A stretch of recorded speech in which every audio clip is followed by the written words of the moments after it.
So I managed to top my school in 10th despite having only 5 months with new subjects to prepare for.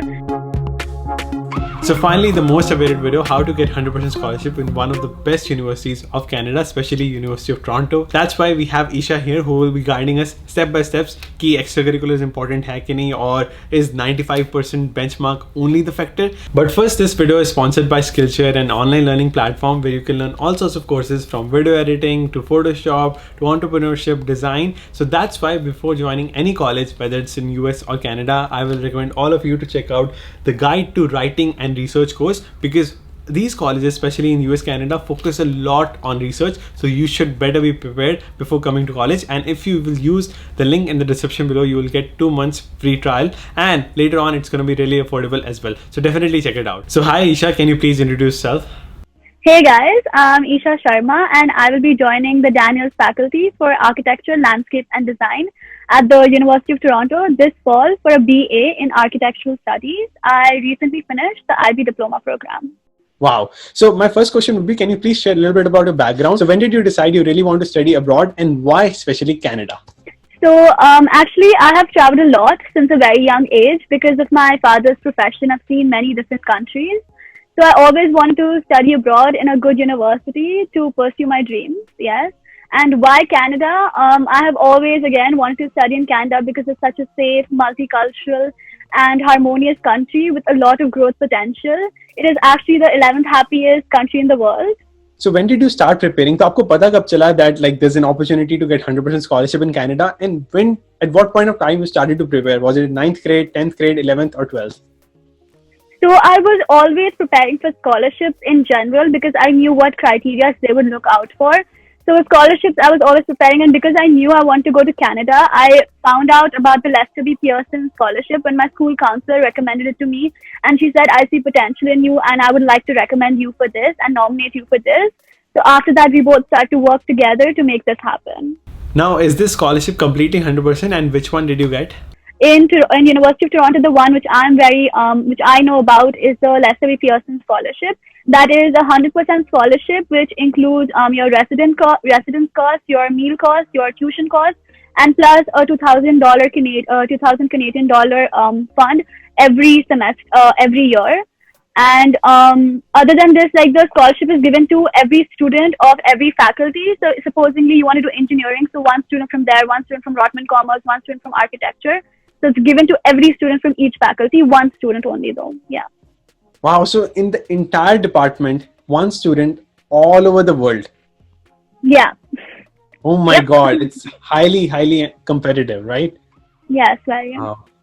So what's the process to apply for it, especially for University of Toronto, step by step? Yeah. So I will be talking about the Lester B. Pearson scholarship. So like the first thing to note about this is that not anyone can apply for the scholarship. Your school has to nominate you, and you will be the sole nominee of the school for the year. So the school can only nominate one person, and you will be that if the school sees potential in you. And the criteria for the scholarship is basically academic performance, your personal achievements, proven leadership, extracurricular involvement, and contribution to the wider community. Students interested in being considered for the scholarship, or students who want to start early, can focus on these criteria from like middle school and start working towards them. Yes, this scholarship is really competitive. Chahe aapki 80% ho, 90% or 95%, it depends from faculty to faculty or department to department. So the main outstanding factor is your extracurriculars. So hi Isha, can you please share your extracurriculars that got you in? So like how you just said, 95%, you get 95%, you'll get admission for sure. So that's definitely not it, because even University of Toronto has a standardized admission process. So although standardized tests are not a requirement, they will still look at you to reach that certain standard holding of like your academic achievements and everything. Like supposedly if you did like an ICSE English and you don't meet their IELTS, you don't meet their English requirement, so you can take on the IELTS. So they do have a standard requirement which is different for every faculty and based on the admission office. So that's one. Secondly, for the scholarship, extracurriculars are very important. For the scholarship, high academic standing is a given. It's like, it is a given that you are a highly, you achieve really well and you're a student which is placed in high academic standing. But other than this, what is also important is your extracurriculars, what leadership roles you've taken, how have you impacted the greater community, and how are you taking extracurriculars which are going to contribute to the profession or the career you want to choose.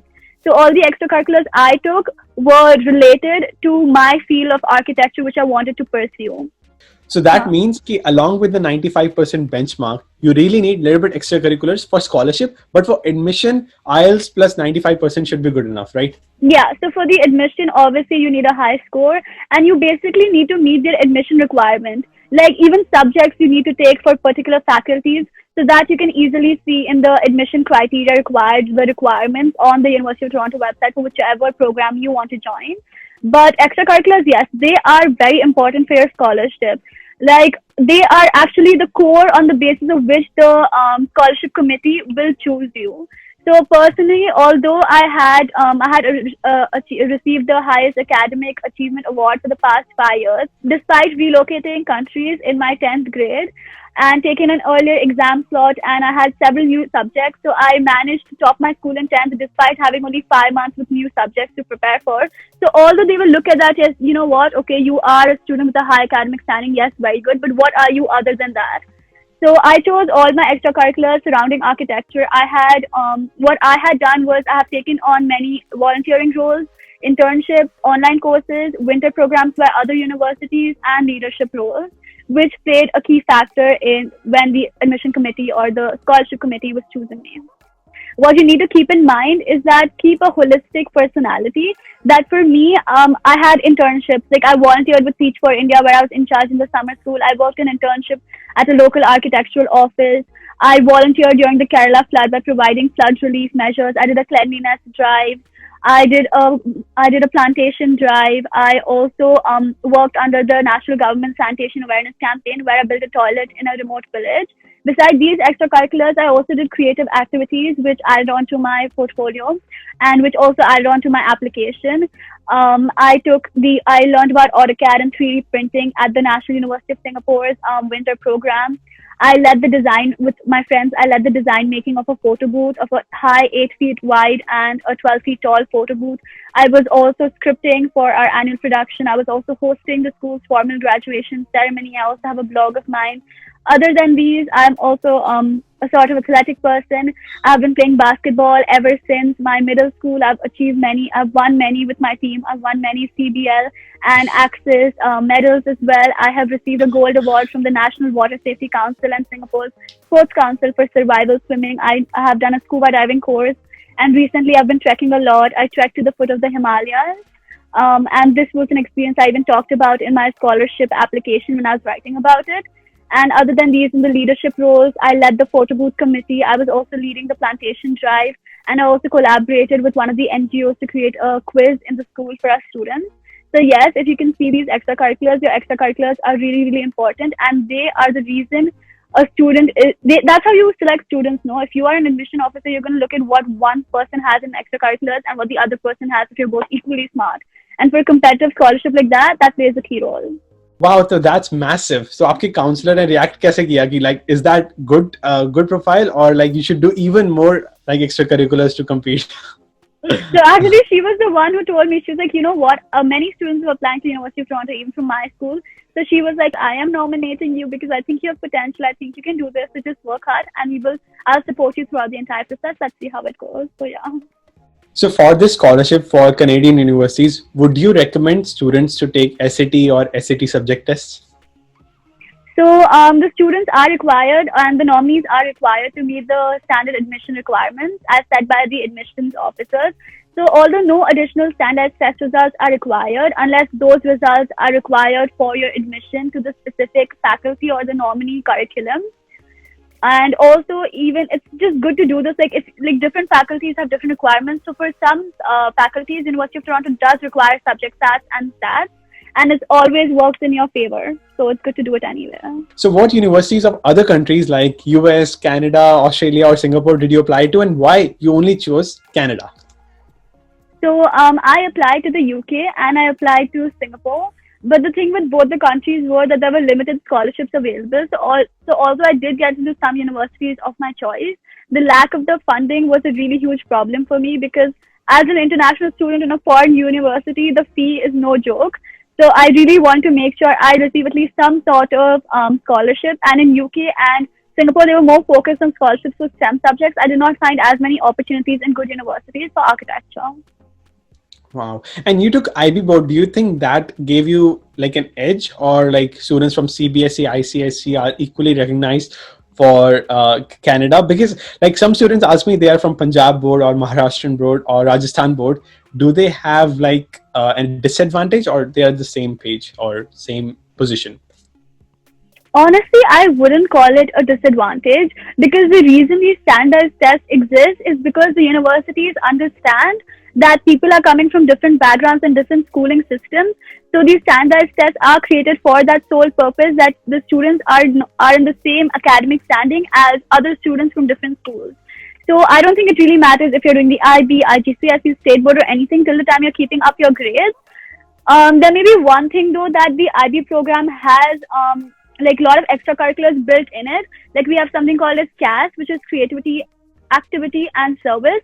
And unless you complete it, you're not going to get the IB diploma. So yes, extracurriculars and taking in leadership roles is a big part of the IB diploma program, which is mandatory.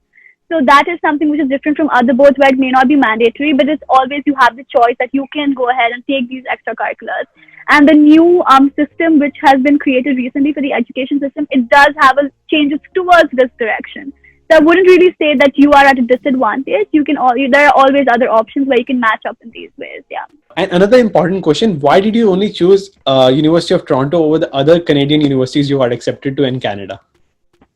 So, firstly, University of Toronto is situated in Toronto, which is Canada's financial hub. So I thought it would be really helpful to work where I could get so many opportunities and engage in activities even outside of university in such a diverse city. Moreover, I feel like you can take minors, majors, and specializations with your degree in all Canadian universities, but I knew for sure that in University of Toronto you can do that even for architecture. Besides this, University of Toronto has a very strong alumni network, and it is the 18th best university in the world, so it does have a name. So all these factors led me to choose University of Toronto, and the Daniels building itself is a very special building in the St. George campus because it is an amalgamation of the neoclassical and modernist architecture. So it was very attractive, even the campus and the building wise, and the St. George campus was downtown, which is close to all the food joints and all the popular cafes. Yep, I do remember Daniel's building because I visited University of Toronto as well. It has its own charm in the university. And what about final advice and final tips you would like to give out to the prospective students? I feel like one thing that maybe I could talk about what I did wrong. I was very specific on which country I want to apply to. But I think all students should apply to US, should apply to Canada, should apply to all countries and go through the admission process because it helps you build your application better, and it also gives you an exposure to how different universities work. So definitely apply to all the countries. Give your SAT seriously. You never know where it may help, even if you don't want to apply to the US. I was looking at the National University of Singapore, and they have scholarships based on the SAT score. So give your SAT. And overall, just do extracurriculars that you really enjoy. All the extracurriculars I did were something I really enjoyed. So it never felt like a duty or something that I have to do, but something that I liked to do and wanted to do. So definitely go through all the extracurriculars and take every opportunity you get at high school. I took every leadership role, every opportunity, every internship that came my way to build the application portfolio or build the CV resume it is today. And that is an advice I'd like to give to everyone. Perfect. So thank you so much, Isha, for your valuable information. It was a pleasure having you here. I hope this video helps out all the prospective students to get into some of the top Canadian universities like UBC, University of Toronto with 100% scholarship as well. Thank you. It was great talking to you.